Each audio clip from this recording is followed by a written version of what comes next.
Hey y'all. I got tired in COVID. That's what happened. I was like, you know what? I'm done. I am. I had to go to online. I miss y'all. I miss being in person. I miss this reality. I don't like online. I've been a hoe my whole life, and online does not translate well into hookerdom. And so, yeah, so it was exhausting. And so I walked away from an accidentally top rated because I wasn't trying. I just said I was going to start talking to a microphone, and people started listening. And we had almost 150,000 downloads in about a year and a half, which, if you don't know anything about podcasts, that's pretty fucking dope. Um, and uh, and it was, the world was different now. Y'all see how many people it take to put this thing on?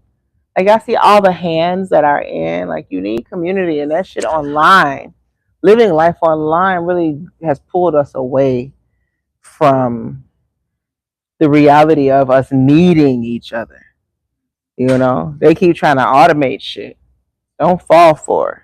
They want to automate everything, but you can't automate community. Community's got to show up. We got to be with each other. We got to be in each other's presence. We got to see what we need. We have to anticipate the needs. So I'm glad to be back. I could only have come back in Atlanta because despite living in a lot of spaces in the world now, this has felt like home immediately. I moved to Atlanta at the end of 2016, December of 2016. At the end of 2017, I had met most of y'all. I was like, I like this shit. By the end of 2018, I think pretty much everybody in the room, with a couple of exceptions, I had already met. 2 years in, I was like, oh, these are my cousins and my lovers and my boos and my babies and my fuck buddies. And before I got here, I think the only person in the room, correct me if I'm wrong, that I knew before I got here was Lachey Primus. Who's gonna be up here on the stage and talk about her new book. But outside of that, I got to learn. I know nobody in this city. Nobody with a 303. Everybody had some cousins out of Marietta, some siblings out yonder. She was in the city, ITP. So it took me a while. Leaving y'all was rough. Now coming back is rougher. I'm gonna tell y'all, coming back is rougher. Not because I don't love Atlanta, but because y'all country done got a little raggedy. Yes, it is. Y'all can't even fix the potholes no more. Y'all don't let them tell you that it's a third world out there. If you came to see me, you come see me. We don't have potholes in Panama. No shade, all the shade. You know what I'm saying? So we have high rises and all the things, but we're not falling in on 10th Street. What is that? I almost fell into 10th Street. So it's hard to come back. I paid $14 for a cocktail. That was rough. I forgot. And that was a happy hour special. Right, yeah, that was it. Everybody was like, what you talking about? I'm like, what? Okay, all right, yeah, I forgot. I've been gone for 5 years now. I've been living outside the country for 5 years. Cocktails are $3. As they should be. It's alcohol and juice. You want me to give you some money? Cook good. So anyway, this is not my stand-up comedy hour. This is the Fix Your Sex podcast. We're gonna return to what we came here for, but it's good to be home despite me looking like, what happened to home? Thank you very much. All of y'all look so good. For those of you who did not get the memo to wear white, thank you. Because the little pops of color give us just what we need. And I came in fine anyway, so it don't matter. I appreciate the pops of color. white was a suggestion. It was, I don't know, no hard rules around here unless I say they hard rules. And that's usually in different contexts. So we might get to that later. I want to talk a little bit about what the Fix Your Sex podcast is before I invite my next guest up, because the name I have also come to struggle a bit with. I didn't know you guys gonna listen. I was like, yeah, Fix Your Sex podcast, sounds great. And then what I realized is like we live in this world where we are really bombarded with ways to fix ourselves. Like just this constant messaging that something ain't quite right. And so here's something else to buy to fix, to come to this program and learn how to fix and fix. And I think when you hear that messaging so often, it's hard to get up and look in the mirror and think that you're good. Like you're looking for things to fix. Every time somebody says something to you, it lands as criticism instead of just an observation, because you're like, well, shit, I should fix that too. And I want you to know that that ain't this. The Fix Your Sex podcast is not about you fixing something about yourself as much as it is about you acknowledging that there's something in your sex that ain't landing in the way that you know you deserve it to land. And you're gonna fix that. There's nothing about you. Your sex is already fine. I haven't seen all of y'all walk around the room. Your sex is good. I checked. But that there are things that I still notice when, I'm on all fours and I could have said something earlier. Or I wasn't really paying attention to that. Like little things like that I recognize, like these are things that I could actually work on. But it's not me. But there's things that I've learned and been socialized into understanding, and it's taken me away from the knowledge that is already deeply innate. And I want to return to that. Right? So that's the only thing that we're fixing, just so we're clear.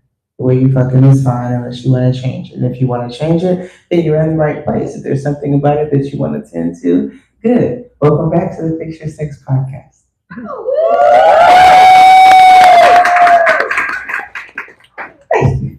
So before we get started, I want to do an icebreaker because why the fuck not? Everybody hates them. But I have a fun one that I concocted in my mind that I've been playing with. And so you're gonna try an icebreaker with me. We haven't done it yet. I haven't done it with anybody. It's a dyad. You're gonna have to find a partner. And my recommendation is you find someone cute. Should be easier. You're gonna be touched by them, and you're only gonna be touched where you want to be touched. It's not even gonna be 3 touches. So don't worry. Don't worry, and it's your world, squirrel, right? So what I want you to do is first, I just want you to get up and find a partner that you don't want to be touched by. Keep in mind, you're going to dictate where they touch. And if you came with somebody and you want to be a little polyslaverous, go ahead and spread it out a little bit.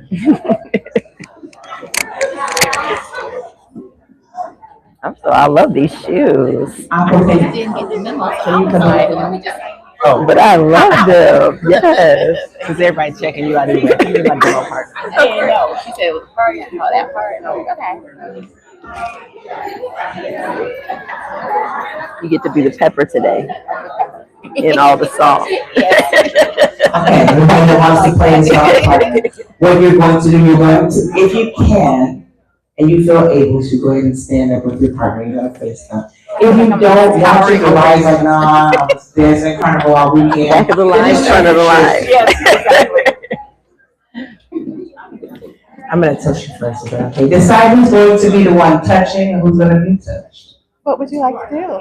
I don't mind doing the touching. You want to be touched? I don't mind doing the touching. You want to do Okay, that? great. Okay. So you know who's doing the touching. Now I want you to ask, because consent is really important here. I want you to ask, where do you not want me to touch? This is really important because your consent is in the other areas. So what parts of your body would you not like me to touch at all? I don't have a problem. Okay. All right. All right. So we're going to do 3 touches. We're going to start with the first touch. The first touch, even if they say you can touch them wherever you want, maybe for the first touch, let's just warm up a little bit. Let's not go right in. So first touch, what's gonna happen is you are just with one finger, like the divine beings that you are, you're going to touch a part of the body that you desire to touch and check in.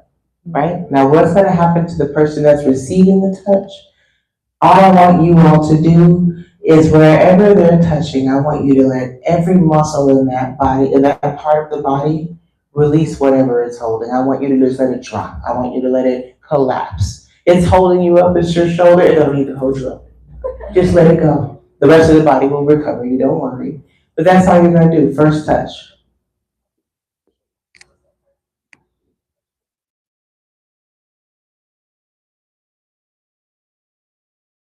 Second touch.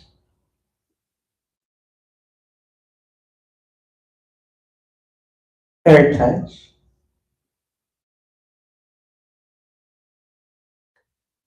And switch. I said I'm open.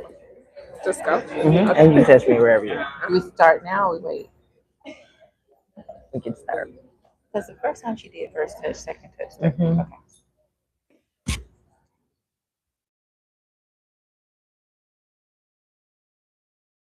Thank you. All right. It's your first, second. Oops. Did your first, second, and third touch. And once you're done, just go ahead and return to your seats. Thank you all.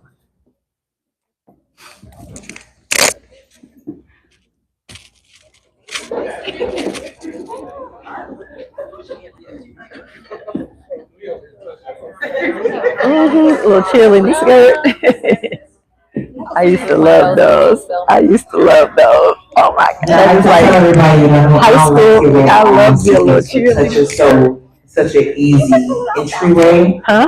to the body. I mean, I just such an didn't even easy know way for that. us But to you know, return to our bodies. And we now that have they are. us points of awareness that we can come to. And there's so much power in touch. My primary modality is touch. And so I like to bring us in that way. So it wasn't one of those corporate style icebreakers, but you know, now we all go together. Real band. Thank you.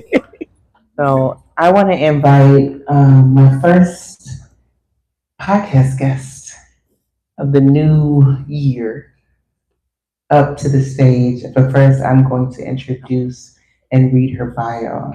And yes, it's been a long time. I need these now to read bios.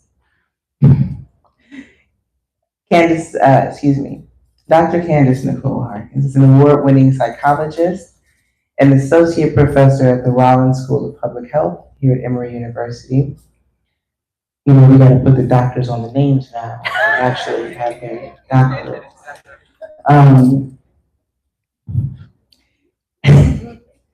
As a leading expert in sex research, Dr. Harkins has been featured in the Huffington Post, Good Housekeeping, Women's Health, Blavity, Essence, Cosmopolitan, and the New York Times.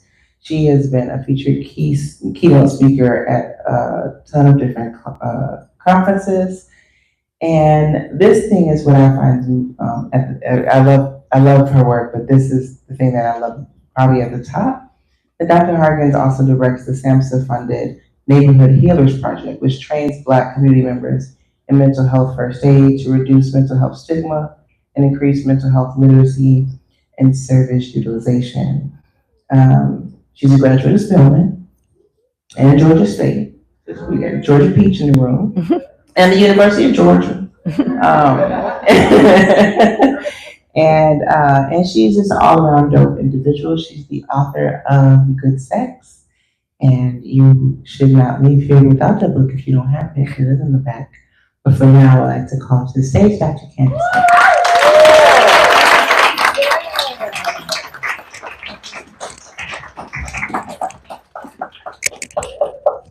Thank you for having me. Thank you for being here. Can y'all hear us okay without this? It's hard to hear back there. Okay, all right. So we'll just pass that. There we go. Welcome. Thank you for saying yes to me. Thank you. I really appreciate you. first of all. And thank you for sending. I got the advanced copy of the book, so I'm also thank you for that, for letting me peek into what was coming out. We don't have enough researchers in the field of sex, especially that look like you, look like me. I see me and you, and that look at our bodies, and so I want to thank you first, just for that. Thank you. Yeah.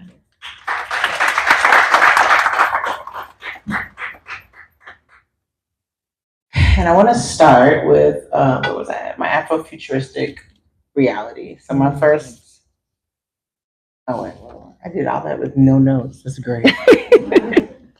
My first question for you to get us started is, I don't know, what is the erotic future that you long for? And so I'll just let you go in. Hey y'all. I think the erotic future that I long for looks a little bit like this room. But accessible in ways that political and social and religious systems don't try to block people from it. That people can be their authentic sexual selves in all of the spaces, that they can tap into their erotic power, use it creatively, and use it as a healing resource. And that we wouldn't forget how rich that source of power is. There's just so many things that erase that source of power from our memory, even though it's still in us. So the erotic future I'm looking for is that we all remember, that we teach our kids to remember and never forget. We teach our elders to remember and recover. We teach ourselves to remember and recover as we go through things, and that we understand it's an ebb and flow. And we're not going to always get it perfectly, but we're in the practice. And I see this as a really dope practice space.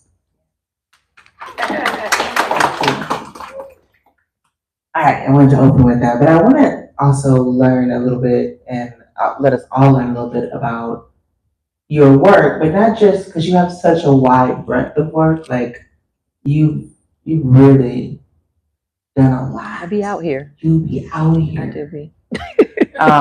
And so I wanna get you to talk a little bit about your work, but really in what's lighting you up right now. And where is the passion being fueled for you right now? Where is the thing that feels like it matters the most to you right now, even though so much of what you do is so important?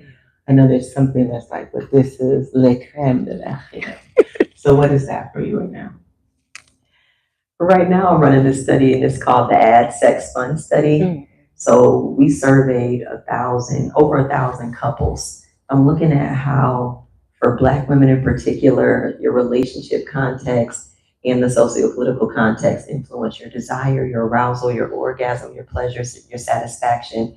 And so that's lighting me up right now, because we're exploring all of these different dynamics and relationships, and then we moved into the actually talking to people. The survey was the first part, and now we're interviewing couples. So we're 25 Black women and Black women, 25 Black women and Black men, 25 Black women and non-Black women, or people who are gender expansive, and 25 Black women and non-Black men, so that we can have a bit of a stratified sample. And I'm just hearing people's stories, and what it's bringing me to is how to make love to a Black woman. The multifaceted ways that can look, the different types of partners that are good for us, good to and good for us, the different types of sex that are good to and good for us. And I heard a couple of people use the word delicious in here, and so I'm trying to figure out, like, not only delicious but nourishing at the same time, because there are so many things that taste good to me, and I know at the end of the day, I'm gonna suffer because of it. And there are so many things that are healthy for me, and I know I'm gonna suffer during the ingestion because it's disgusting. I'm trying to find that in my diet, but I'm also trying to figure that out sexually with this sample of Black women. And so me and Shay were having this conversation in the back, and another person, it's like, after I get that information, who needs it? and it's the partners of Black women, right? So we have some information and some knowledge and some practice we need to do ourselves. But then we could do all the knowledge and practicing. And if you are partnered with somebody and they ain't trying to learn shit, what are you gonna do with that, right? So that's what is lighting me up right now. I'm like, what do we need to learn and what do we need to teach? Right.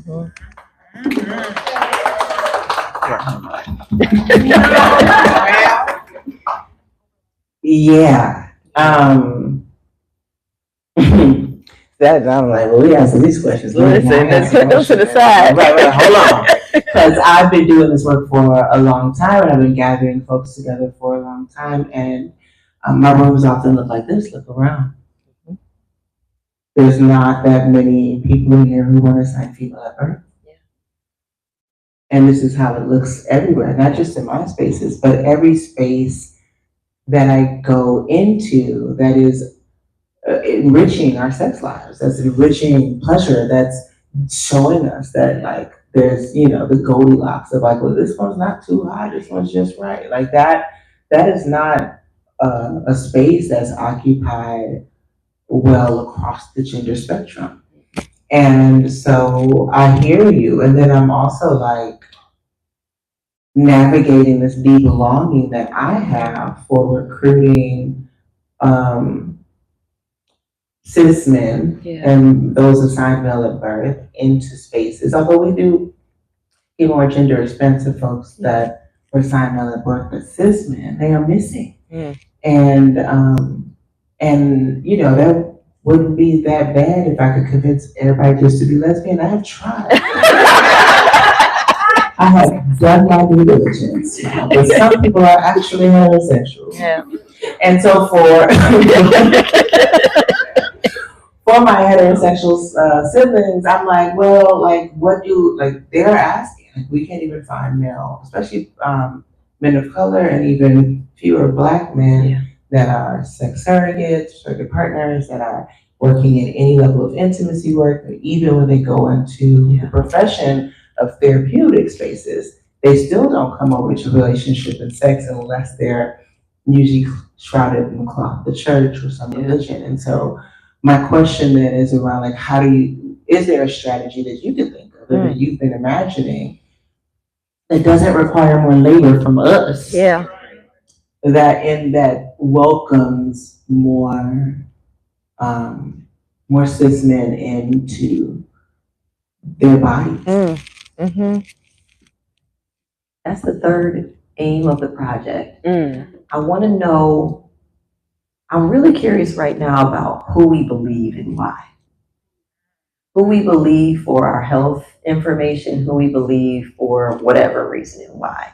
Because we know, you just mentioned it, like we're just living in this age of misinformation. And I'm like, well, how does this person get platformed to be talking stupid stuff?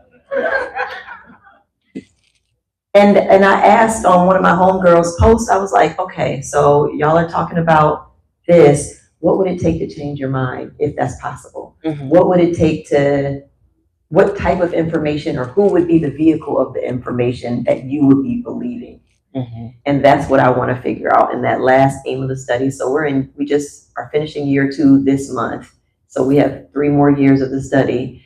And how I got the government to fund this study, will the study be funded for the rest of the years? I don't know. But if that happens, that's the last question. Like, okay, so we have all this good information now. Black women have shared their stories. Black couples have shared their stories. Who y'all gonna believe when we give you this information? Does it need to be another Black man? Does it need to be a white person? Does it need to be, you know, like I'm curious. I don't have the answer to that. And I was having this conversation with my husband. I'm like, okay, so if we're thinking about people who have dealt with racism and all kinds of trauma, I'm talking about Black men in this particular case. If I see you wounded, I'm watching you navigate that wound in the best way you know, but there's help available, care available, resources available. What would be the word, the deed that would invite you into that space willingly, that you wouldn't feel coerced to go, that you wouldn't feel disrespected or shamed? And I think it's a similar conversation that we have about consent, that we have about lovemaking, that we have about connecting with folks. Like, I want you to go enthusiastically and consensually and willingly. Don't nobody want to drag you. Right. So who is the person that would, the face of that? And I don't know yet. What do you think? Well, Well, what do I think? It's been interesting because in the recent situation, y'all know what we're talking about with Miss Cheyenne Bryant. That I sometimes, I think oftentimes that is the phase, that it's someone whose body count is low, who's light skinned enough, right? Who thinks more highly of herself than maybe other Black women might. Can't be me, my body count is high. So they're not gonna listen to me. I'm like, well, if I'm married, they don't care. I've been married 3 times. So it won't be me, but I do think that I see a trend, right? You can't be too religious because then the shame is rising. And so it's like, well, yeah, but then it's like, then this person, like, I think about, like, what does that look like for us to develop even that space within community, like reaching out to those people that would be, and like elevating them. So like the thought that they have about their own education matches actual education, not necessarily on paper, but in functionality and structure and reality. I wonder about that often because I hosted a small men's group for years called Humble Warriors, and they would come in and they did feel safe, and they would get there, and then there's still another layer that I noticed that has to get unlocked there, and that is like now that they're in the space, that somehow that work has happened. That then once they're there, they're still like, well, I'm not gonna do too much, so I can't really actually drop all the way into my body. The safety is something that I think has to be tended to, and I don't know how that gets tended to. I don't know. I used to work with trans women in peer education, trans sex workers in peer-to-peer education, and I would work to train sex workers to educate their own peers, right? And it was, this thing that kind of comes up against, well, who are they to teach? And so I think about that in this context too. It's like, in this world, it's very similar where like your body has been relegated to sexual function and brawn protection. And so accessing it for your own pleasure beyond the, 1.2 seconds of the ejaculate response, then like what else is there for you? And I work a lot with my client base with men has often been older, and so I'm watching them fall apart because their identity of self is disrupted when the dick stops working. Thank you. So now what do you do? Who do you become now? And to be able to catch them before that would be a miracle, but I don't know how to do that. And honestly, at this point, I'm not spending a whole lot of brain thought working on it because I'd rather just, I have a husband. I got to be at home. And do. You know what I'm saying? Like I was trying to help. But like, and that frustration lands, and it also, I have brothers and I have uncles and I have, men that I have been surrounded by and love and are, I want that for them too. And then there's still this reality of how much do we have to do, to lift us up. That has to stop falling on our backs. I hope it's men. That's my hope, is that the programs like Humble Warrior are picked up by men and ran by them. In the same way that I want the men to start telling us how to be feminine. But that's another story. That's right. And that's real. I am curious though, before I go back to that, I'm curious about how you landed in research. Like, how did you move your study to say, like, this is missing, this is important. I wonder, like, because I I ain't got no doctorate. I test statistics, and when I undergrad, I'm like, who picks that? No, but for real, how did you like move your way into like, all right, this is necessary. Like, ooh, let me take that on. How do you get there? Being a nerdy girl. Mm. Probably, thank you. You feel me? Right. Being like 7 or 8, and my grandmother had a set of Encyclopedia Britannica. And I was just in there one summer trying to figure out when I was going to get breasts. And as we see, did they ever come? Who knows? But that type of curiosity very early on in life, figuring out what pleased me, you know, and my body very early on in life, and not knowing it was a career path to study it scientifically, just knowing I'd always been curious. So when I started going into like high school, I knew I wanted to be a psychologist because I wanted to figure myself out and people around me out. When I went to Spelman, somebody was like, you know, I don't know if Black people see psychologists. So I was like, maybe I'll just become an educator. And then my classes became group therapy anyway. So I figured, okay, I'll become a sex therapist. And one of my mentors was like, I think you would do really well in research. You're really curious, you're bright, you want to answer questions, you want to ask good questions.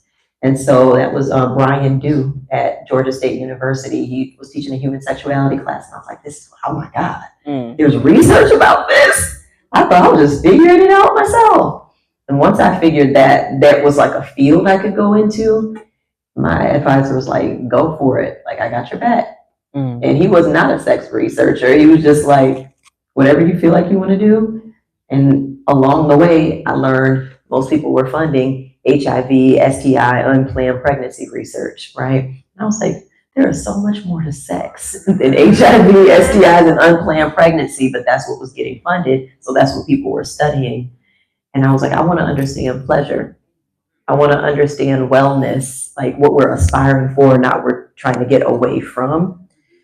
And I just started to build my career out of that. I was like, okay, who's gonna check me? I'm already here. Like, I'm gonna study the thing I want to study and figure out how to get the money to do it, figure out how to grow a team to do it, figure out who I want to do it with.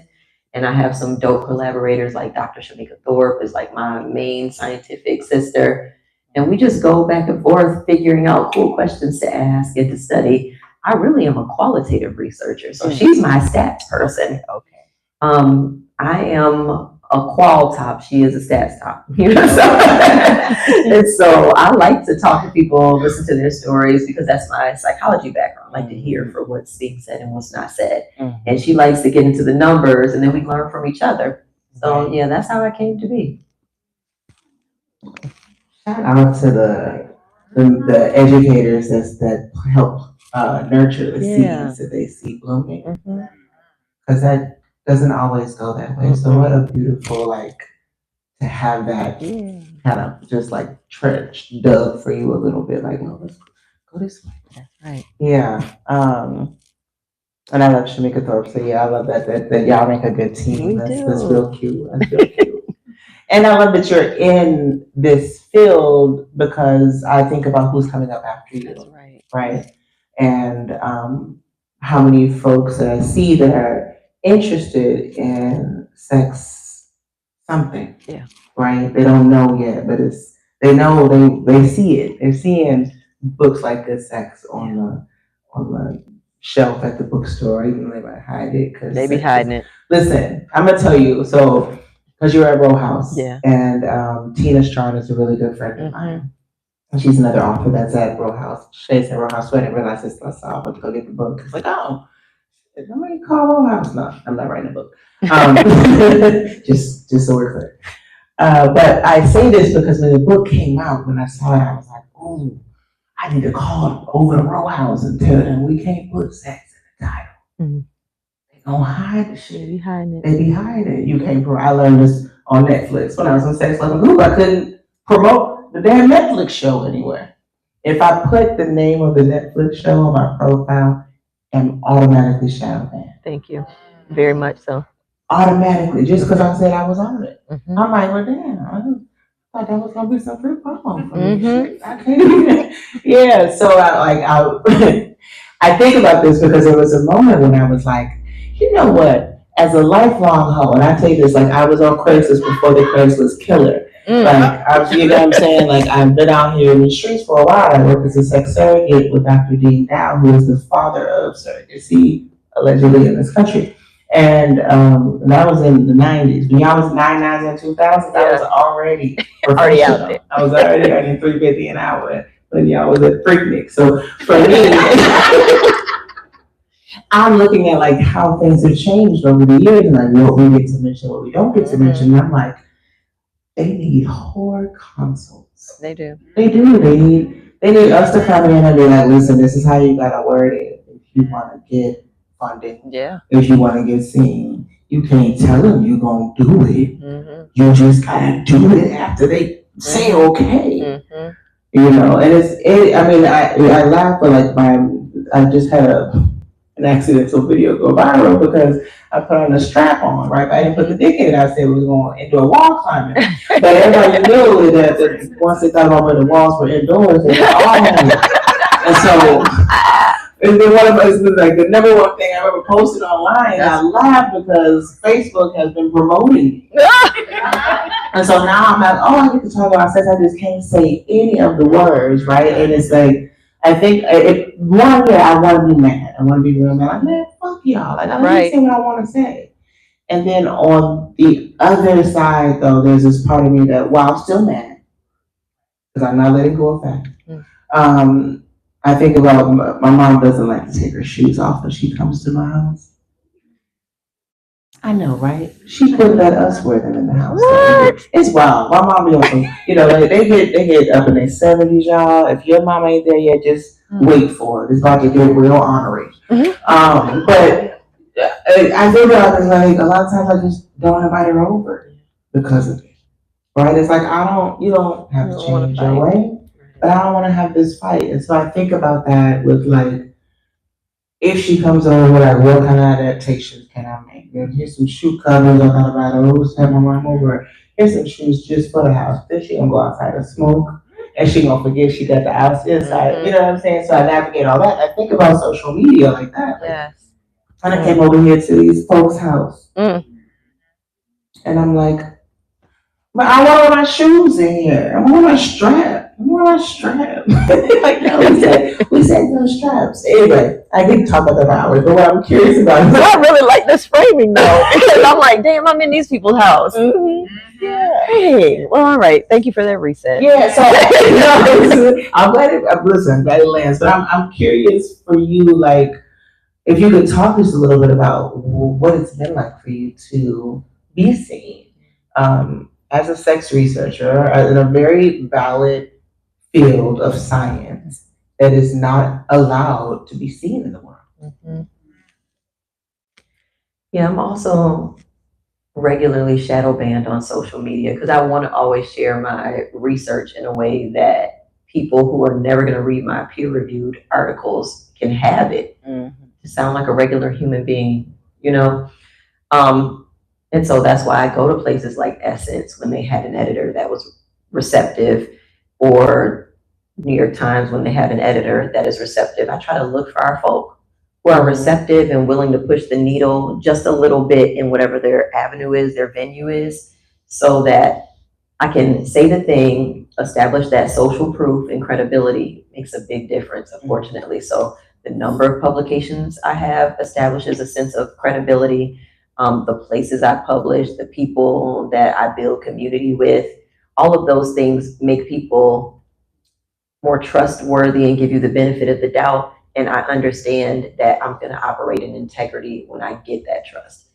And that, to your point earlier, I think people's willingness to lie and do all kinds of stuff and still get platforms is what's most upsetting. Because, like, if you're navigating it in a way where, yeah, I'm in these people's house, so I have to put a dash between S and E and a $sign here or something so that people can read sex and it doesn't say sex. And then somebody who's going to be outside of integrity can say whatever they want and it's still going to be elevated. That part is incredibly frustrating. And so you just deal with the energy of frustration, and sometimes I make it a creative resource. Like, how creative can I get with this? How stealthy can I be with this, scientifically, so that y'all can give me these millions of dollars to do this study, and I get to say the things that I need to say to my people, and they can tell me the things they need to say to me. So yeah, we've been navigating similar things for quite some time. And I think that it will probably be that way for the foreseeable future. So just coming from a sense of resourcefulness or resilience, like, this is not the hardest thing I've done. So if I got to change some things here and there, I'm willing to do it as long as I get to put the right information out there. Yeah. Yeah, it's not the hardest thing. It's It's not. just the most annoying. It's annoying, but it's Yeah, not. it's just that pimple on date night. It's like, why are you here? Why? Right here. Exactly right here. Thank you for that reminder. Like, and we got other things. One of the things that's important to me is spaces like this because they can't censor us here. Right. Right. And I think we leaned very heavily on social media during the pandemic in ways that quadrupled their billionaires. My God. You know what I'm saying? Like their billionaire levels just Wild. went wild because we were so desperate to access each other in ways that we could, and that's all we had available. And now we are in this space where we're still relying on that in ways that we weren't before the pandemic, and there's more control. And the more that the government leans conservative, the more that we see these restrictions increasing, right? Like, I knew this was coming, Miss Megan, horror consultations. Because when they did Session Foster, I was telling everybody, I was screaming from the rooftops, I was marching down Washington, I was arguing with everybody online, saying, y'all, we need everybody to look. And everybody was like, no, it's not for the whole thing. First they came for the sluts. That's right. But they come up for you, and so now we're in this space where, like, you can't say anything that is related to pleasure. I mean, you can, but it can't be to women's pleasure. That's right. Let me be clear. Because you can talk about erections. You can talk about all the time. You can talk about penis-centered sex all the time. It's actually very specific to the female body and to feminine-oriented and queer sex. And my first account got banned, actually, not shadow banned, but banned because I was talking about trans sex. And they was like, well, you was good when you was just posing. What are you talking about? Transgender sex. We don't want to hear that over here. Please get off of us. So that's my first banned account was that. And now we're in this space where we're facing these bans, and you just had this sex ed slumber party that y'all were at a couple of days ago, and I'm looking at ways that we can imagine more spaces like this, where we're calling in and comfortable with this size, where it's accessible, because the Tony Robbins structure of a stadium full of people. That's really, it's just mega church for empowerment.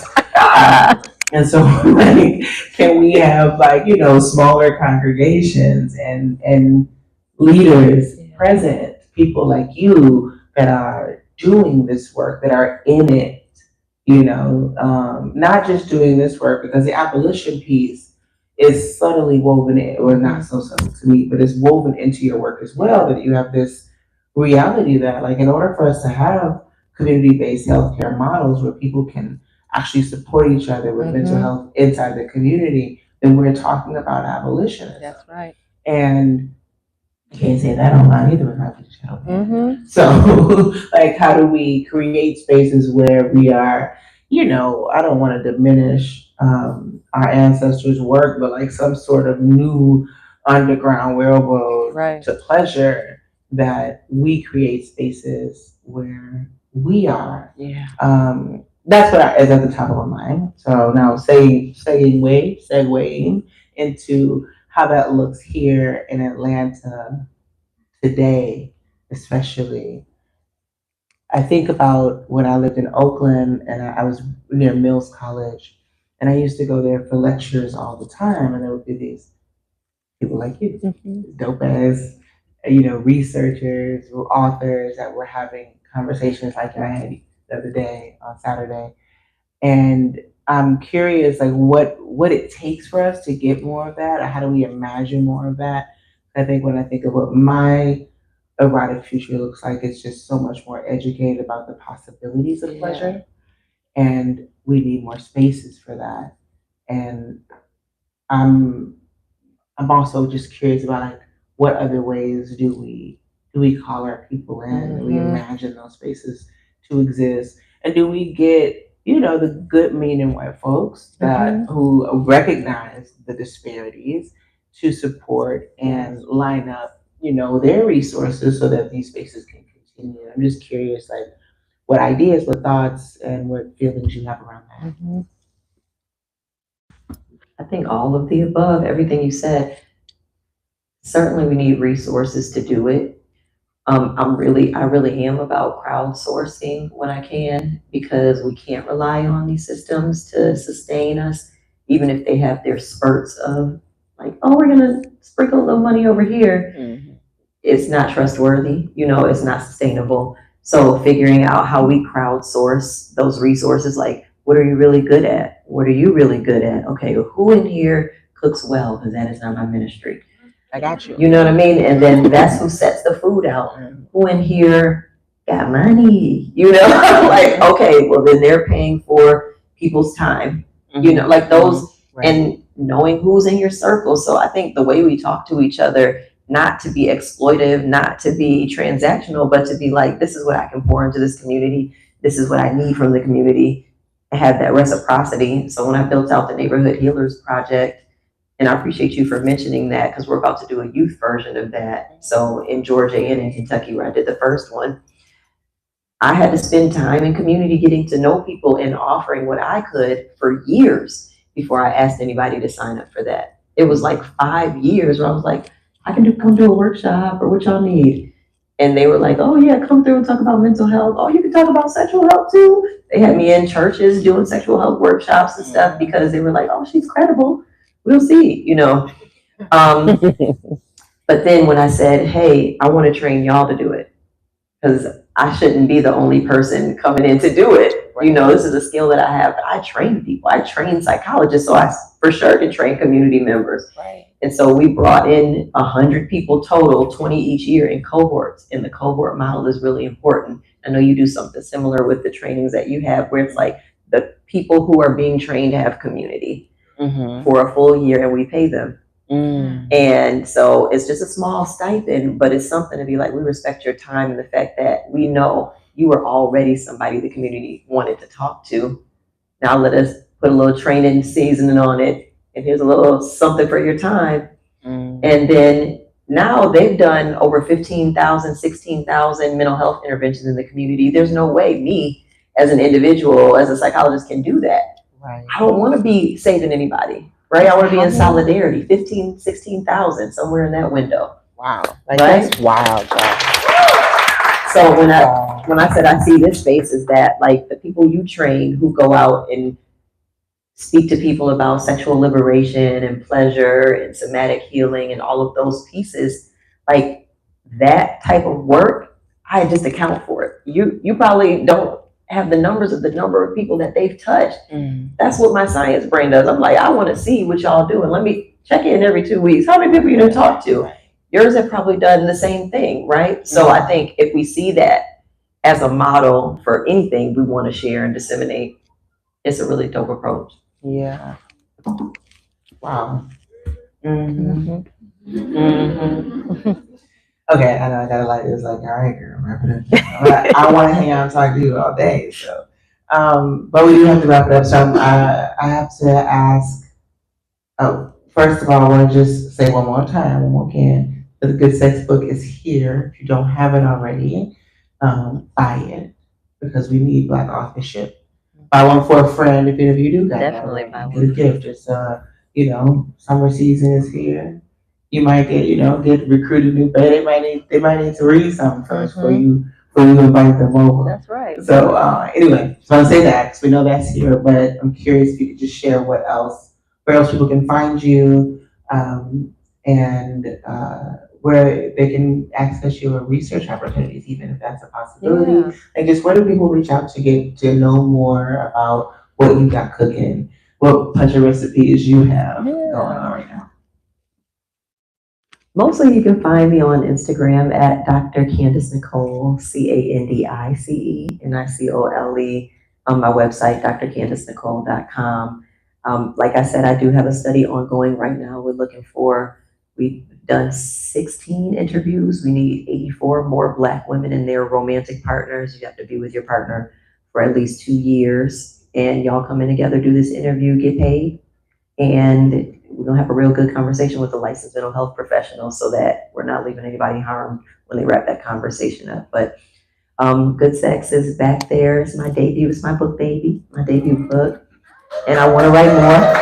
You know, I love doing this work. I love talking to people about the things that move them, that shift their sex lives. Because I'm always learning. I share in the beginning and the end of the book, like I am not the final boss of Good Sex. I'm learning right along with y'all. So you teach me something, I'm like very grateful. And when I share something that is beneficial, I'm very grateful. So I appreciate this community and thank you so much for having me. Thank you. Thank you. Yeah, give her some love. Thank you very much.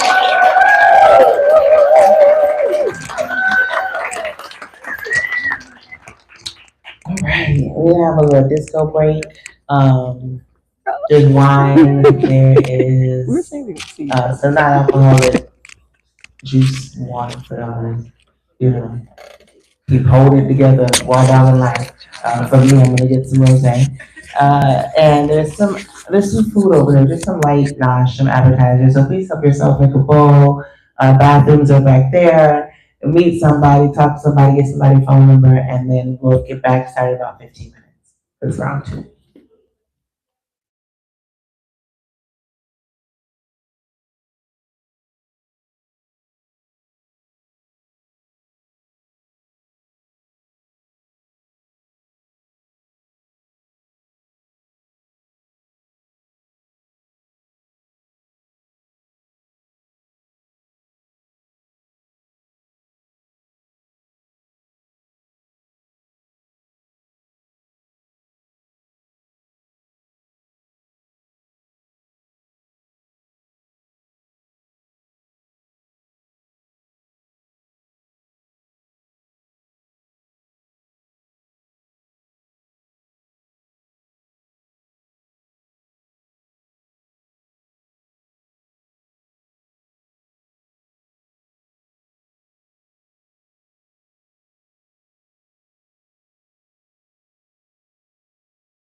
Hey everybody.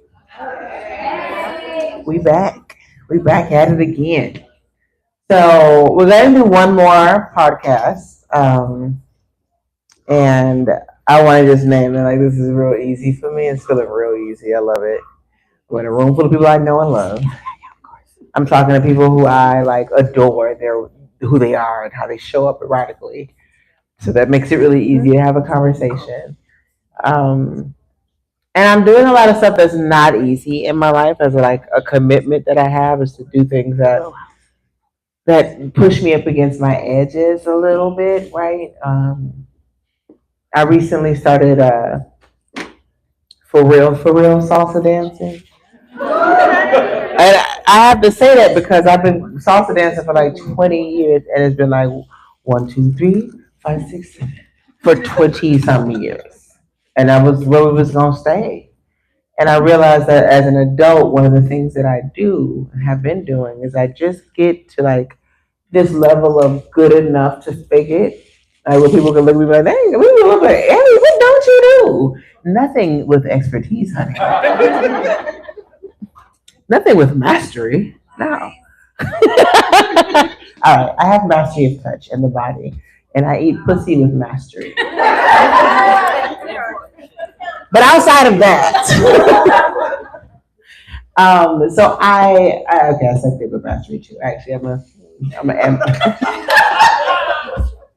my mouth has mastery. But anyway, the point is not that. The point is that what I realized in this process is that I actually, I'm a little bitch sometimes. And I mean that, like I be a little scared to like try to get real good at something because it's hard and I'm probably going to fail so many times that I was like, well, never mind, I just do good enough. And so I'm trying to get over that speed bump before I turn 50, which was in 7 months and 19 days. Yes.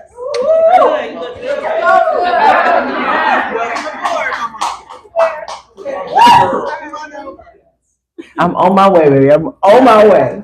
I can't wait to say, I've been saying I'm damn near 50, but I can't wait to say, nigga, I'm 50 years old. Don't play with me. It's a whole different, almost 50 is cute. But when you can look at somebody and be like, no, I'm 50 years old. Don't play with me. I'm a grown ass woman that's in the word 50, and so I'm ready.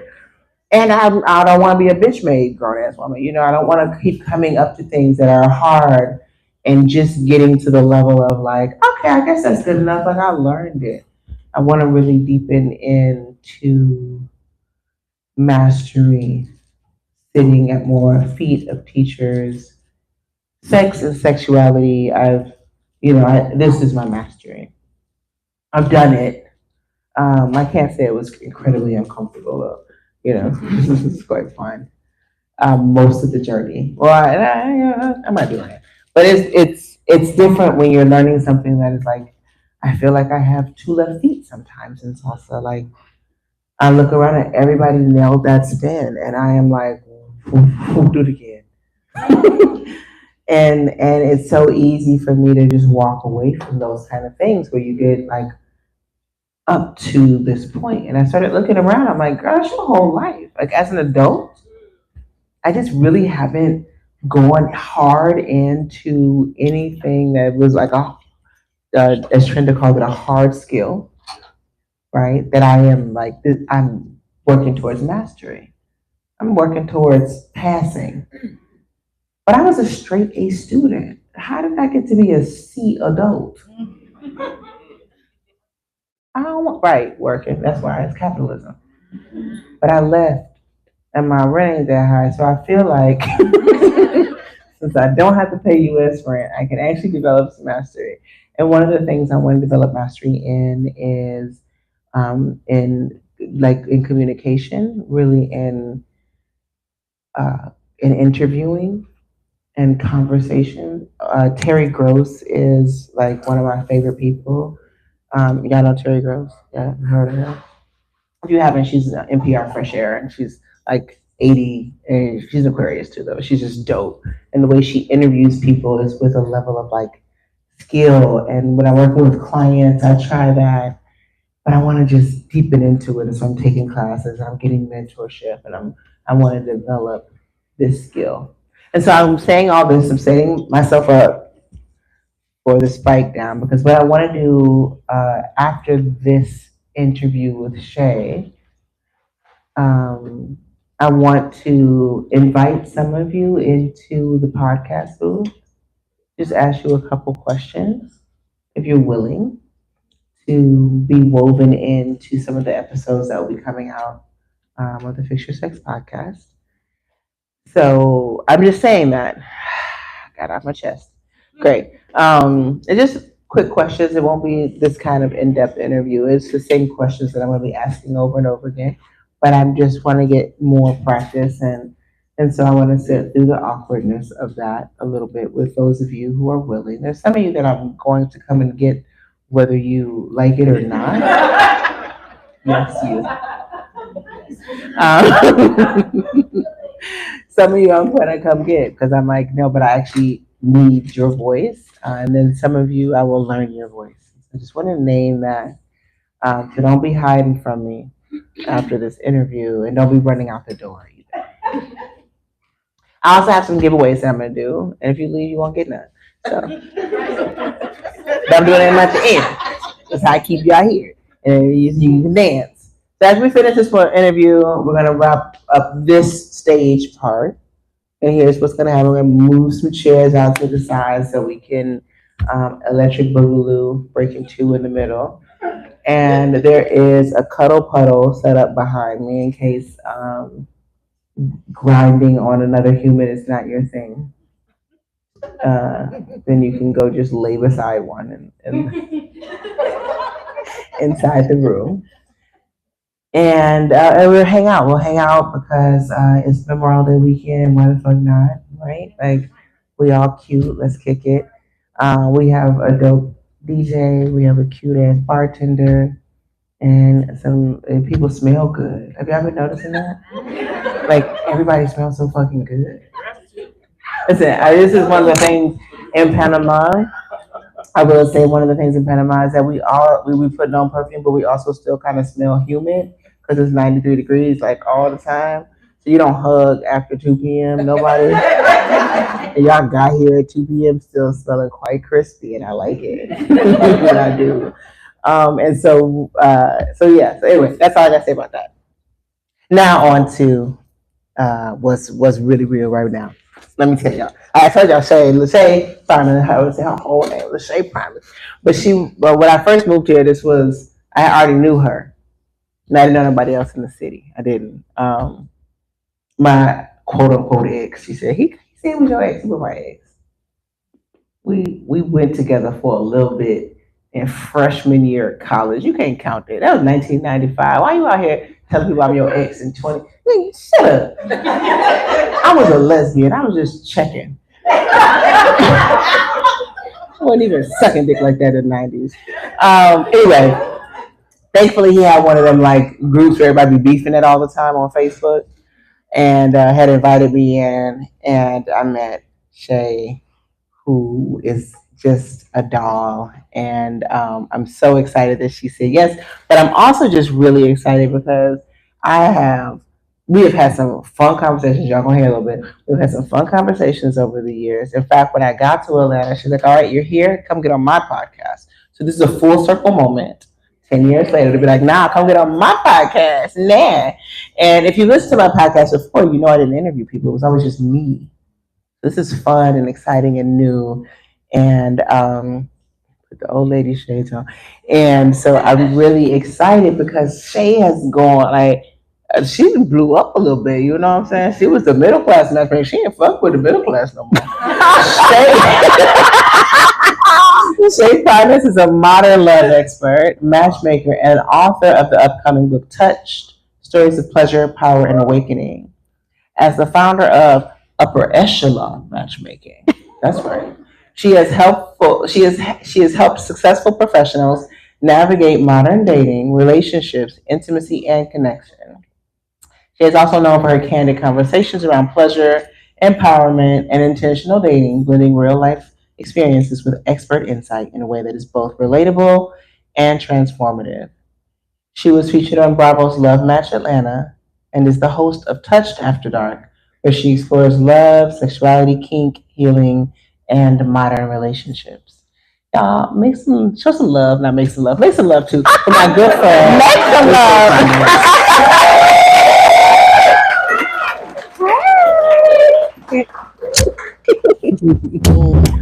Oh. See, that's me or you, that's you. We're gonna be passing the mic anyway. Yeah, but that's so they can hear you over there. Help, Help, please, Mike. Divine, can you help? This is why I want to be in Atlanta all the time. Look how fine my help is. Help. Yeah, just be like, so good. Thank you. Hey, lady. Hey, How you doing? I'm so good. Thank you for saying yes. Yeah, thank you for the invite. Yeah, I thought I was like, she might be too big for me. Let me. She kind of got blown up. I don't know. Let me see if she can sit there. And it was such a quick yes. Of course, That always for Amina. A tear really did. A thug tear was right there. I was like, my friends love me, so thank you for loving me. First, we're gonna start here. We're gonna start right here, Okay. cause I ain't read it yet. That's why. Well, the book is not out yet. I know. I So tried to you get a break. I tried to get it. So, but I want to know. Tell me these. What we got to get? Hi, everyone. So Touched is an erotic memoir, and it actually, what's back in the back is a sample. It's called A Taste of Touch. So this gives you 4 chapters of my upcoming book, which is called Touch: Stories of Pleasure, Power, and Awakening. And it's that's what it is. It's about me navigating lovers, relationships, lessons I've learned, spiritual encounters I've had, because one of the things I realized is just the connection between sexuality and spirituality. I say, I found God in places they never told me to look. That's right. And so that's really what Touched is about. And I mean, it's explicit because it's sex, right? So I talk about my experiences with my lovers, my just the passion that we've had. Because I will say that my lovers have all brought passion, but they also brought other things. They also brought trauma. They also brought baggage. They also brought so many things that I've had to unpack. And so that's really the story of Touched. Now, if you saw my face, I'm going back to it because I picked it up. I said, let me just thumb through it. And it stopped on a page, and I had to put my glasses on. I knew what I saw.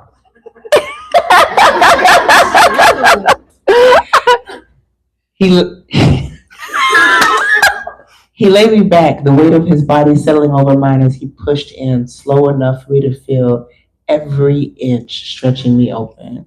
My nails dug into his back. Yeah, baby, take all this dick. I was like, That's what he said. That's what he said. I know what he said. So is the whole book gonna be like hot? Like, do I get my vibrator out when I read the book? You're gonna get your vibrator out for each chapter. But there's also spirituality in the book too. That was spiritual. Okay, then we family.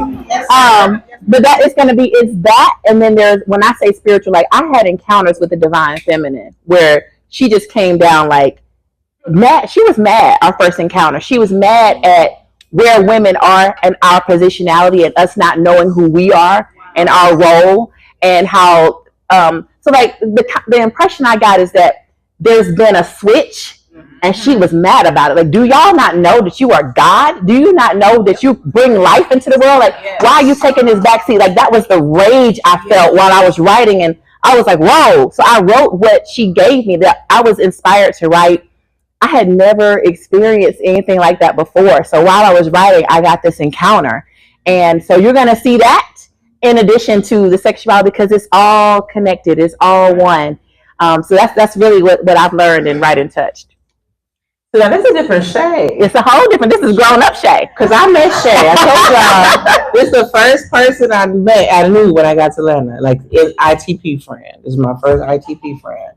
And you invited me onto your podcast. And I was like, yeah, well, I'm poly. And she's like, now, wait a minute. Right. We had to get in there. You had to explain poly to me, explain that you were queer, like all the things. I was like, well, what does that mean, Amina? I don't get it. And here I am in the same boat now, but I wasn't there then. You were. I wasn't there then. I think you have witnessed my evolution. And I think I'm grateful to you because even though I wasn't there then, you would always take the time to explain the difference. Like I didn't understand the alphabets.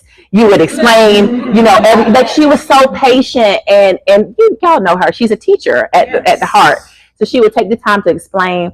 I would be curious but didn't understand, and you were just right there like holding my hand through it all. So this is the evolution. And sometimes I feel like an imposter because I haven't always been this girl, right? I had to grow into this girl. And I think most people know me as a matchmaker, and that's really supporting the patriarchy as I understand it today. And that's why I stepped away from that, because I have to be true to myself and authentic to who I am. And this next evolution of Shay is a different person. I'm known as Goddess Lux in the community that I love, a community that sees me, and I get to be me in that space. So, yeah. Go through evolution. Oh my God, there's so much I want to ask. Wait a second. So we come from like, okay, what is the alphabet to I'm in the alphabet. I'm B. I mean, I've been in the alphabet. I've been B forever. I know, but y'all deltas be like, Don't. Y'all be like, I am B. Yeah. Y'all, don't act funny because y'all AKAs be like, I don't know what you're talking about. No, it's true. But wait a minute. But so you come from that, and now you come over here. Then I see you now. You're exploring kink. Mm-hmm. You're learning about kink. Yes. I think the last time we hung out, you had a couple lovers. Yes. I still have a few lovers. Yeah. So that monogamy thing that you were. I'm ethically non-monogamous. Yeah. So, tell us a little bit about how because you were not. No. You were hardline to monogamy. Absolutely. You were like plugged into the system. Absolutely. And now you are on another side of the slash, if you will. So tell me, like, what that transition has been like for you, and like, wow, yeah, how you get over here? I know, and you even pulled me over there. I be nice. I'm not poly, but I am ethically non-monogamous. And one of the things I realize is that because I have, and that's what my book is about, is all these relationships I kept trying to have, and they didn't have the capacity to hold me. And I kept shrinking myself in each of those relationships. I remember with my daughter's father, who y'all both from Chicago, I remember telling him I was bisexual. I had been with women before, and he was like, well, you can't be with women in our relationship. He's from the West Side. He's from the West Side. And I couldn't be, no shade to Chicago. I love y'all. But he wouldn't allow me to be with women. So a part of me shrank in that relationship. I wasn't able to express myself, and he wasn't able to fulfill me. Remember, we signed up to do we were going to do like the orgasmic manifestation. I don't know what it was. What was it? It was orgasmic meditation. We were going to do a session, and he wouldn't go. Mm-hmm. So I was just shrinking myself in that relationship because I couldn't be authentically me. And what I realized is that in each of the relationships when I was tried to be monogamous, they could never fulfill me completely. Because I have a sexual appetite that they can't handle. And then when they can't handle it, then I'm a nympho. Something's wrong with me because they can't fulfill my needs. And so now I took it all off the table. Don't even worry about it. Don't worry about it. Because he gonna come on Monday, and he gonna come on Tuesday. Do you want to come on Wednesday? He gonna come on Thursday, and it's good. And she gonna be here Friday and Saturday. So we're good. So I don't have to ask anybody to try to fill my cup. My cup is full. Mm-hmm. That's the Delta. Awesome. And this is my line sister. I know. Listen, this organization, I tell you all, I tell people all the time. If I could be an honorary anything, it'd probably be Delta. Yes. We'd be like 60% Delta. Yes. And so that's why I feel like I got a little glimpse in on y'all culture. But that right there, that's some boss ass Delta shit. Like, no, you know, it's not your day. It's not your day. Why are you on my phone? Stay over there. And I don't talk to him either in between the days. You don't get to talk to me. You don't have access if it's not your day. Yeah. I love all of this, and I now want to kind of just backtrack because what I'm thinking is like I'm hearing you say that. Well, first I want to back you back to, and my students know this. I don't believe in imposter syndrome. Just want to name that. Okay. I believe that you are either an imposter or you ain't. Okay. The syndrome is something that some white woman concocted up after listening to some white man. It doesn't come in this room. We don't live that life. Even if you white, you're in here. You're like, well, nope. You've been elevated. You don't have to worry about that. You're in here with us. There's no such thing. A syndrome is a collection of symptoms. The symptom is a lie. It's just one. And ain't no syndrome. So you're doing it. You're living in your truth. So there is no syndrome that you hold. Yes. I want to just say that you accept get that. to evolve, and we get to witness it. All of you get to evolve, and you get to be witnessed. And I want you to know that like you get to be in your dignity when you move through that evolution. And you don't have to be like, well, what happened to the old me? Yeah. You know, because we're real proud about it sometimes. Like I'm like, yeah, I didn't whoop nobody ass. We like that part of the evolution we'll celebrate, but then we evolve in this way. We're like, well, you know, maybe I'm not. No, unfurl it. Yeah, thank you. I fully embrace who I am. I just know that for people I have people who watch me grow up from church back in the back, and or from Clark Atlanta in the back. Like they have seen me grow. Right. So they are probably like, who is this person? So I feel like I was saying to Candace, I have to reintroduce myself. Because so I agree. I'm not an imposter, but this is a new evolution. You don't know me, so allow me to introduce myself. I am this next version of my life is really walking into who I am authentically. Because I've been, even as I started my matchmaking business, I kept my corporate business as an HR consultant. So for 11 years, I've been two people. I've been LaShay at work and Shay outside. And now I'm ready to just be Shay. I'm tired of living two different lives. I'm tired of, I'm one way on social media, another way in the corporate. And what I'm talking about now is not HR friendly. It's absolutely not. I can't make it be HR friendly. But I'm ready to just be me authentically, full time. Yeah. Yeah, I forgot actually when I got here, there is somebody, because I learned about that church from you. Exactly. Like, this church is different. It is different. No.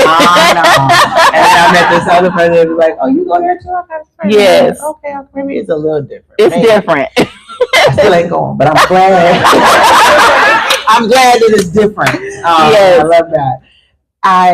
So now that we've gotten over the hill of imposter syndrome, and like this evolution, I have two things that are alive in my mind. Let's see. I want to first ask about, are there any lovers that are able to stay? Because I feel that one of the things about involving that a lot of us are fearful of is that as I change, I leave you. Yeah. And as humans, we have such an innate longing to belong. Like we often sit at the intersection like, what do I have to keep to belong here? And then we end up keeping parts of ourselves that we don't really want to keep. Right. But if we lose that and then we don't belong, then what becomes of us? Yeah. Is the question. And so in romantic relationships, it something else shows up for us, those of us that practice ethical non-monogamy. And it's like, okay, it's supposed to be ethical. I know that's what we're doing. But if I really act on this, what happens if I fall in love and this happens, like, and I'm growing and I'm not the same person that you knew, do I lose you? I love you. And it makes being non-monogamous really quite loaded with grief, right? Because there is a lot of losing, there's a lot of loss that we have to face in this process. And I'm curious if any have been able to ride the wave of growth and evolution with you. And if so, what's that been like? And if not, maybe you can just share some insight on that. Sure. Okay, so where I am in this stage, there is no relationships. Okay. There is no, I don't even like to get them. They call me Goddess Lux, and they continue to call. They don't even know who I am unless they figure it out, Google it. They don't even know me. Because at first I was making people sign NDAs. And now I'm like, oh, you don't even need to know my name. You're just here to do the thing you do, and you can leave afterwards. And that's it. And that's how I keep it. It's just, that's all it is. It is not, we're not spending hours on the phone getting to know each other. I don't know your favorite color. You don't know mine. That's what it is. That's where I am. Why? Because what I recognize in my relationships is that when I'm with somebody, I build them up and they all elevate. That's just my gift, and I don't want to give it no more. I don't want to do that. That's just not what I want to do. As I look over, I'm talking about as soon as we break up, they go buy a house, they go make 6 more figures. I mean, they elevate, they grow. So whatever I have, I'm elevating them. I said, let me do that to me. So I'm elevating me. So I'm taking that energy that I would normally give to other people, and I'm doing it for myself. And that's why it's like a rapid growth, because I'm loving on me. I'm prioritizing on me. I don't want to give it to anybody else. I do want to have sex, and that's it. That's it. So they know that's what it is. And that's what they sign up for. Does it last a long time? No. And that's okay. I'm not looking for a long time. It's really a chapter. To be honest with you, each person's a chapter in my book. And they know that. So that's what it is. I love that. I tell people, yeah, I'm a writer. Yes. I'm gonna write a book, but if you fuck with me, you're gonna see yourself somewhere. I don't use their real names, but they're in the book. Sometimes I'll even change the zip code. I'll say Tuscaloosa. You know, I've never been in that city, but that's where I met him. I get it. So so now I got questions about the sex. Let's go. I didn't even look. And we went down. I was like, listen, y'all. I said, I'm gonna go. Trinda, come go with me real quick to Staples so I can make the Printies really quick. I can ask questions like Oprah. Remember Oprah would have the. I was like, it's gonna be real cute. I looked at this shit. I got questions. Tell me about what's happening in the sex then. I need to know, because I'm sitting here right now like you were sitting 10 years ago when I came onto your podcast. I'm like, you say what? Yes. And it's not so much that it's shocking to me that it happens, but I'm witnessing my Shay grow up. Yes.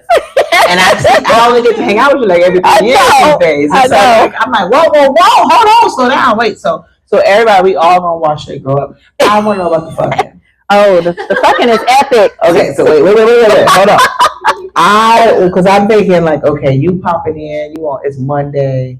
What is it that you're really seeking from somebody that is going to fuck you? What is the standard of sex that they need to meet you at to be able to even call you on Tuesday? Ooh, I love that. I love that question.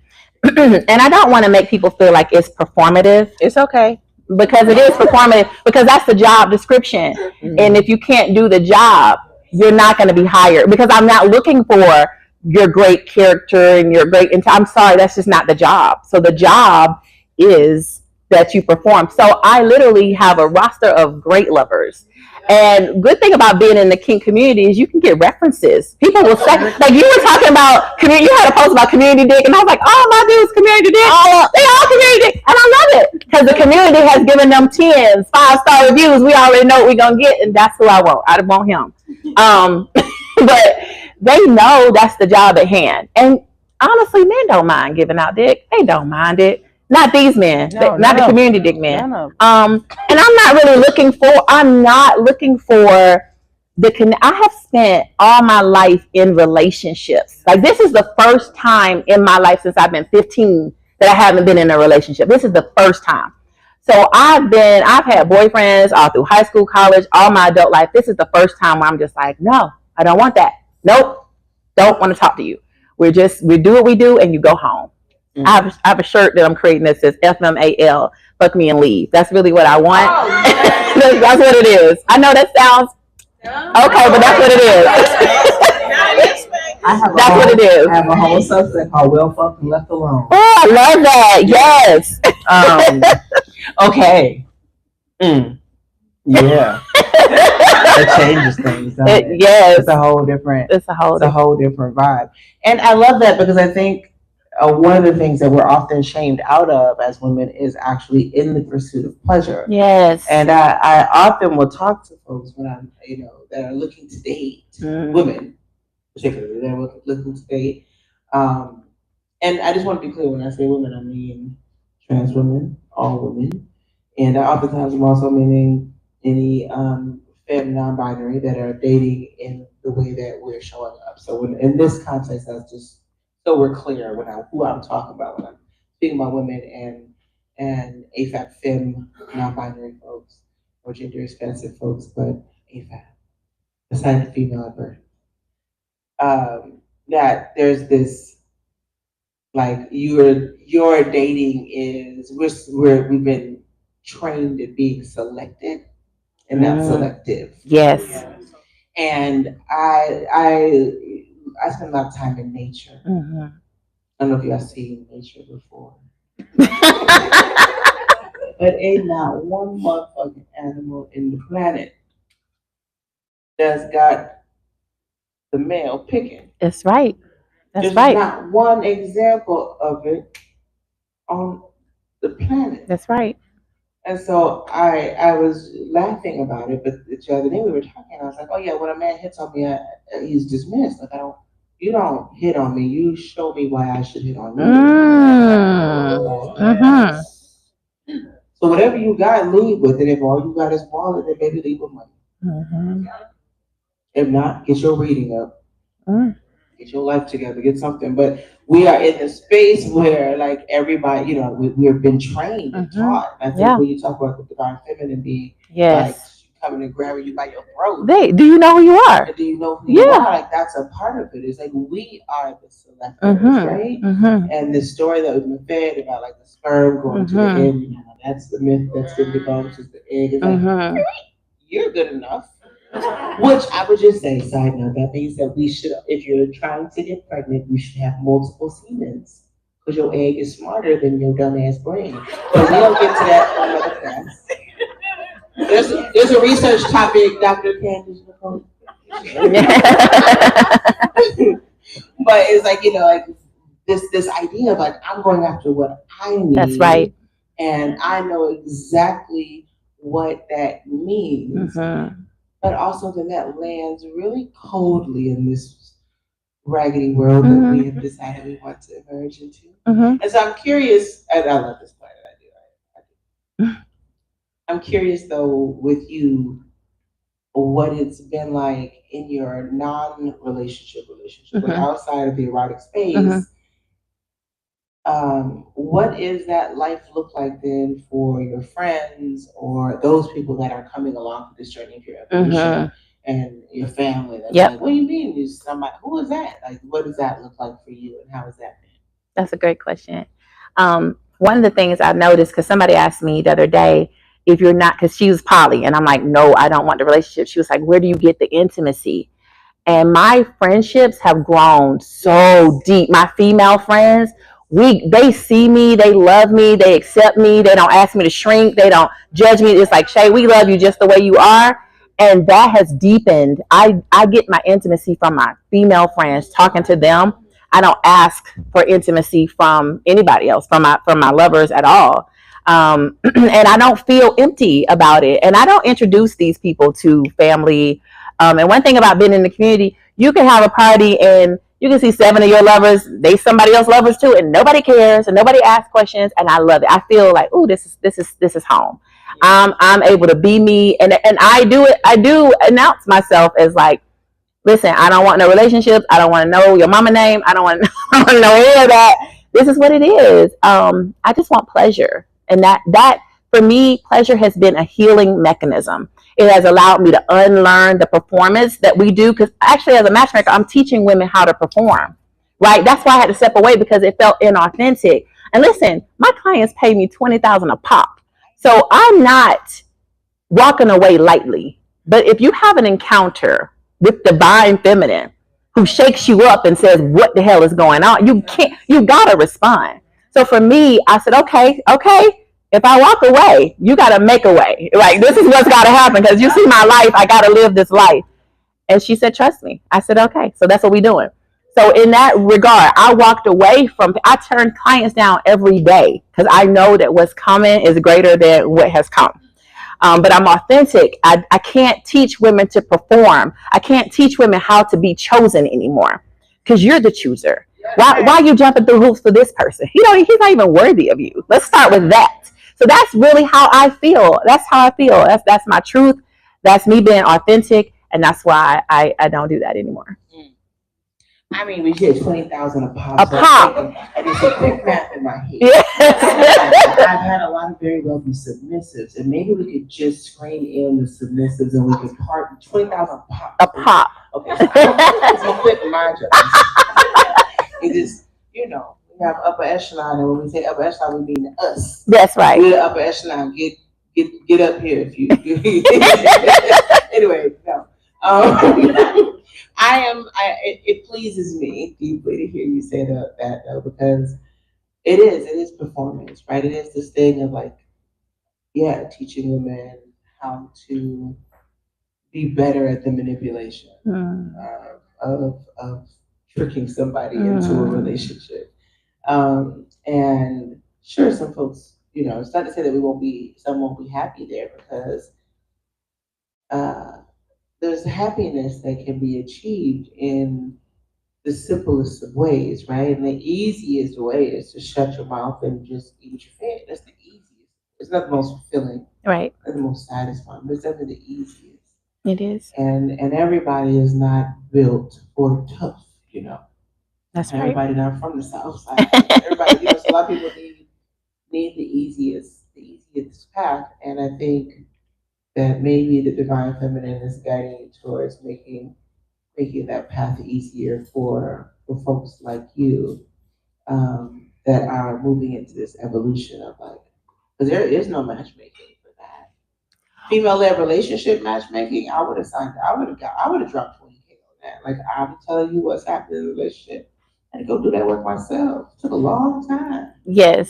And so, yeah, like we just train them how to be, we got some downs around here, get them to come in, train, talk about them, Anyway, I see where you're going. I'm just gonna watch. I'm just planting seeds. Just watch.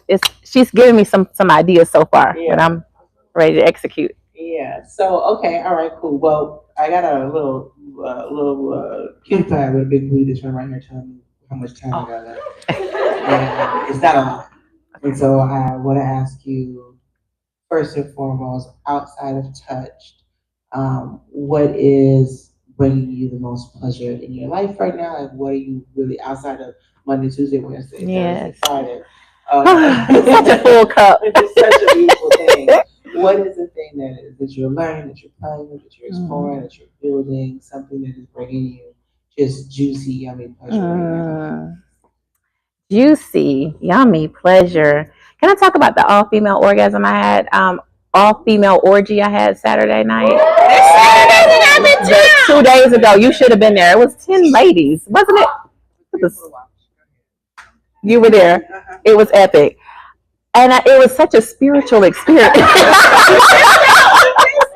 It was such a beautiful experience. The men were outside the window watching. I'm not lying. They were watching us, but we was all 10 in the bed, just pleasuring each other. But like to hear orgasms right next to you, to reach out and touch a soft leg, a soft arm, a breast. It was just beautiful. It was a beautiful experience to get an orgasm. Somebody else witnessed it, then you witnessed theirs. It was just beautiful.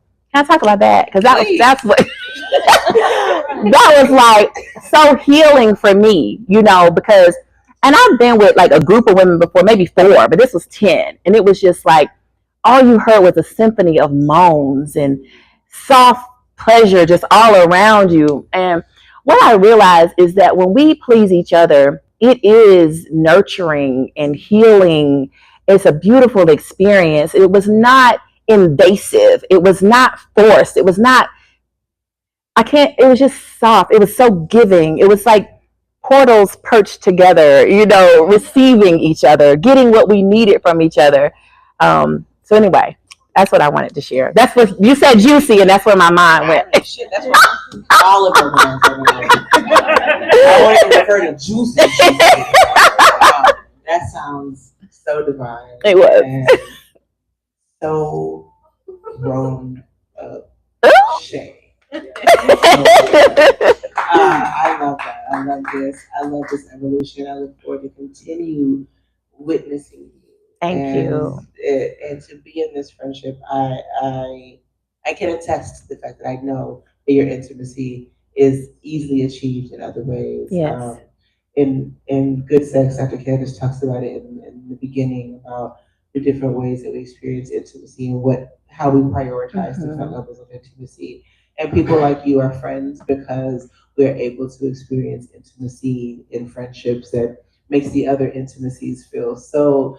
I can have it if you want, but I'm looking for kind of energy. So I'm really grateful to be to know you. I'm sad that I wasn't 11. Oh, I'm very. that would have been epic because you would have been teaching us some I things. would have been shy. Somebody had to learn something.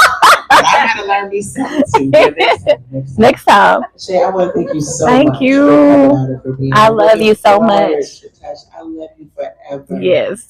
And I'm looking forward to this book. I can't wait to have us read it on the beach in Panama. Yes. And you ain't came to see me yet in Panama. So I gotta come. I'm waiting. Yes. I saw you in Costa Rica though. You did. Okay, but I need to see you in Panama. You did. For the 2 years, we don't usually go 3 years without hanging out. So you Okay. did the next 365. Yes. Come on. Yes, ma'am. Okay. Thank you. Y'all make some Thank noise. you. Thank you. Thank you so much.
all to just kind of shoot to be connected to our ecosystem. And we have several wellness operations going on. Also house music. We got how many house music enthusiasts in here? So let's give it up for DJ.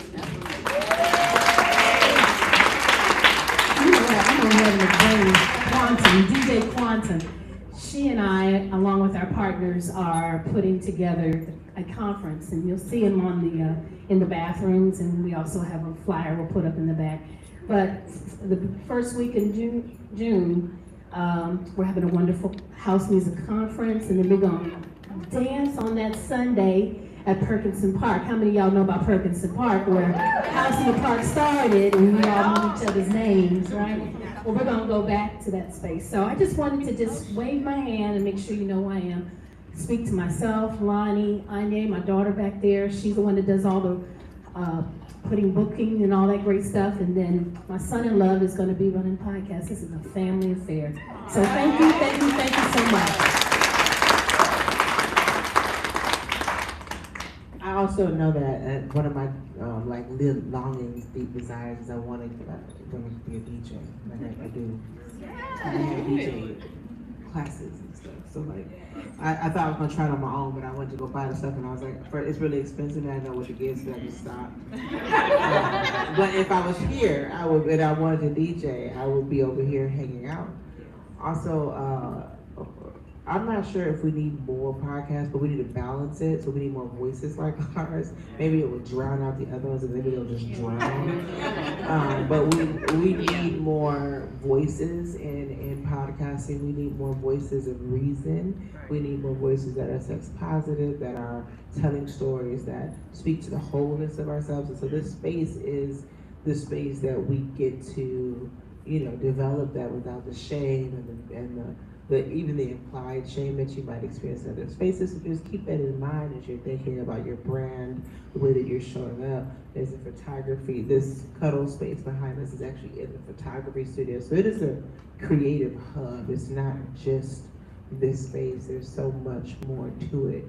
And so just to think about all those things, and thank you, Christy. Lonnie, did you want to say something?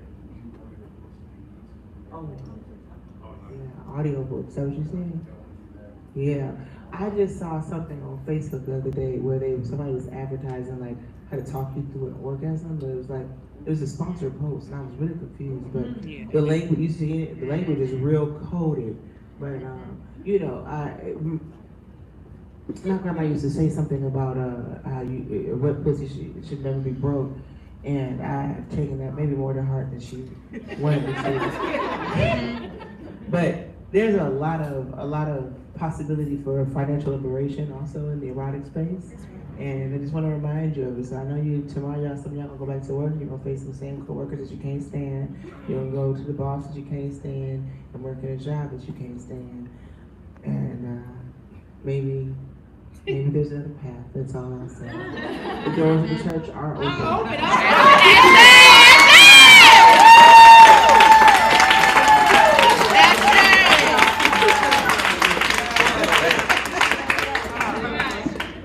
Oops, before I leave, before we do that.